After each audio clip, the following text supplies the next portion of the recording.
Hi guys, welcome back. So after reading Fear Agent, I've basically confirmed to myself that my favourite Rick Remender book so far is Tokyo Ghost, and it's basically two trades worth of sort of content overall in this one massive sort of library edition book. This is the standard hardcover. I prefer this art to the one that's got the massive gun on the front. I just think this is a much nicer overall kind of art, and it shows you kind of the old story going to the sort of the new story, so I really like that overall. So let's take a closer look at the book itself, and then we'll come back and discuss my thoughts in more detail.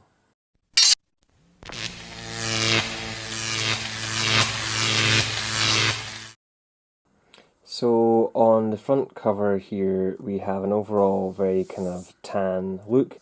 We've got Tokyo Ghost at the top, complete edition. We've got a sort of Dent here and Debbie on the front here. We've got kind of old school Dent on the kind of left doing his kind of, as I say, sort of military-esque thing. And then on the right here we've got the kind of more, I guess, sort of earthy, kind of planet-focused kind of Japan. And then we've got our guy down the bottom here, and this is our kind of tech guy, I believe, that kind of can hack everything and what have you. So I just think that's a really cool cover overall. On the side, we've got quite a nice plain, so it's just Tokyo Ghost Complete Edition, and it says Remender, Murphy, and Hollingsworth. And then it's got Giant Generator at the bottom. And then on the back, again, we have Led and Debbie, and I don't know who this girl is over in the corner here. We've got a kind of basic synopsis, a couple of quotes overall from Mark Millar, Matt Little, and Stephen Pow, something like that. This book is rated mature for sort of adults, and it's quoted as being sort of $39.99 US dollars. I can't remember what I paid for it, but I want to say you can get it for about £25-30 over here. And as I say, no complaints about the quality level at all. You would have paid that for the the two trades, and that's nowhere near the same quality as this. So just before we have a look at the kind of overall art itself, I want to just have a look at the spine with you guys. So as you can see, it lifts up overall internally, so the binding here lifts off the main spine, and you get a really nice kind of spread overall.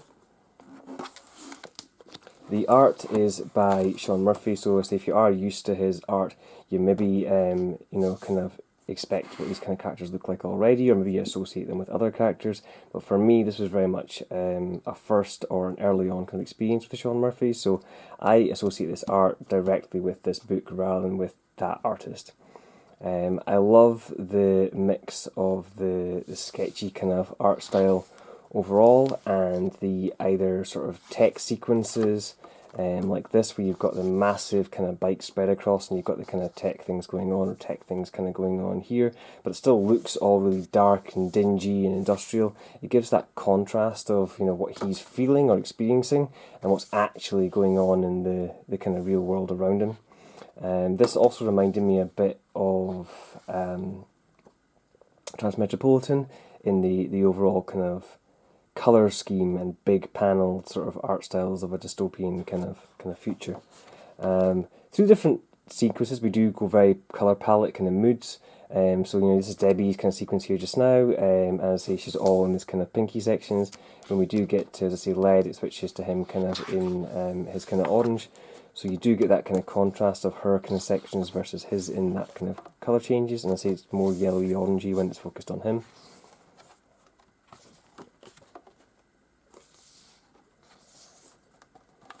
I love this whole bit, as I say, when it gets into the kind of Japan, because again you get that contrast. So you've got Lead is kind of yellow, Debbie is kind of purpley, and now you've got Tokyo, which is kind of green, and you do get these kind of just again contrasting left, right, and kind of centre, really cool kind of stuff. It's just, as I say, a really nice looking book overall. I'm not going to kind of go through the rest of this bits just now because I don't want to spoil the overall kind of story. But let's just skip to the back and look at the extras.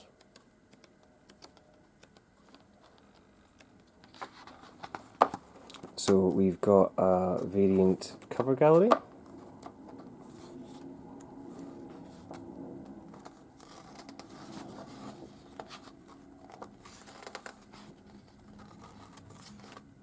Some is really cool. Tokyo Ghost sketchbook. So these are some character designs until they kind of came up with the final kind of ones.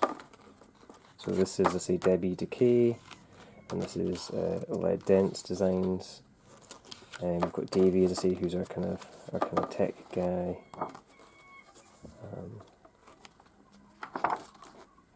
Various sort of layouts for the titles, and for sort of page kind of layouts, just different kind of art styles for the same kind of things, or how it kind of builds up. It looks like so.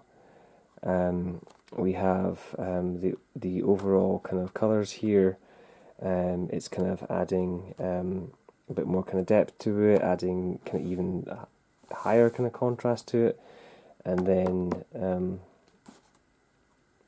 sort of the black and white kind of overall. I don't know which order this kind of goes in, but it's really cool to see that same panel from various kind of perspectives. I wouldn't have wanted to read it like that. We've got some scripts and things as well at the back. It looks nice. And then a kind of couple of bits and pieces about the guys who kind of created things. So the main story of this book is the relationship between Debbie and Lead. Lead is a sort of constable within the sort of tech-driven, I guess, military, and Debbie is basically his girlfriend, but also his kind of essentially guide when they're going about kind of doing things. We're in this very sort of dystopian, tech-driven future where the rich are stupidly rich and the poor are stupidly poor, and almost everyone in the middle is addicted to basically tech feed porn in some way or another. This book starts earlier on, or maybe a flashback, I can't remember exactly, and it kind of shows us how sort of Lead and Debbie got together and had this kind of greenhouse area where they managed to make some different vegetables and things, and with the air being toxic and stuff in the place, they had to use like drinking water to get the plants to grow. And then I believe some bullies come along and damage it, and Debbie defends Lead, and he never really lives that down. So that's kind of where the main kind of story is. Overall, is that they have this relationship where he's constantly wanting to kind of essentially prove himself to her, or never feels adequate, so wants to constantly kind of escape. And she doesn't really,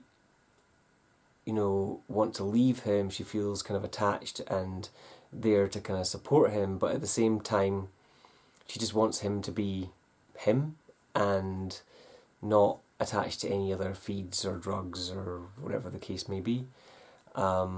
So there's a bit of a kind of codependence going on rather than it being continuously a love story, I guess. And it's just really interesting as to how their relationship develops and changes as things kind of go on. And yeah, as I say, just basically how the story unfolds. It's a beautiful looking book overall, and as I say, Sean Murphy has done an amazing job as far as creating this world and characters. I don't read a lot of books that are his kind of art, so to me this is a fresh experience for this story, so that makes it even more different for me. But yeah, it's just been a really good kind of read overall. At this point, I'm going to give a bit of a spoiler warning, because there are going to be things I want to mention, but it may be plot divisive, I guess. So spoilers, guys. There's a few different other people in the story, I guess, that are kind of screwing with things. So there's this kind of older guy that's naked a lot, that basically just manipulates and uses people, and he kind of goes about just being a complete dick and buying over things and damaging things and basically ruining the whole world. And he's the one kind of that runs New York, or the area that they're kind of in. There's this tech hacker guy that goes about, I forget what his name is, and he kind of is manipulating a lot of people that are in the feed, and if they're in the feed he can basically control them. So there's a whole kind of arc and thing around him. And then basically they're going to, it's Tokyo, hence the Tokyo kind of ghost name, to try and steal the fresh food and veg and stuff from Tokyo, to bring back to New York and just basically destroy Tokyo's stuff in New York. There's a bit of change of heart, and obviously they have their own kind of story to play out. So things happen in Tokyo, and as I said, I don't really want to spoil how the whole thing kind of ends. But it's a good book. It's a nice, short, concise story with amazingly beautiful art. There's no, for me, sort of downtime. If anything, I would have liked them to make the book slightly bigger, as far as maybe giving us a bit more story from, you know, some of the different areas or things kind of going on.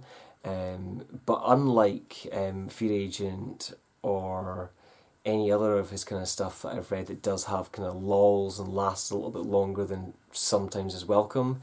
This book is the kind of Firefly of comics in a way to me. Like, I just wanted more, but it gave me everything, and it was concise the whole way through, and there was no real dull moment for me. The art, the you know, the words, everything just worked. So, you know, as I say, I'm not taking anything away from people who love Fear Agent, but I just wanted to put out there that, say, this book, in my opinion, is his best kind of work. So, you know, if you're going to check out Fear Agent, check out this as well. Alright guys, as always, thanks for watching. Subscribe if you want to see more videos like this one, and I'll see you guys next time.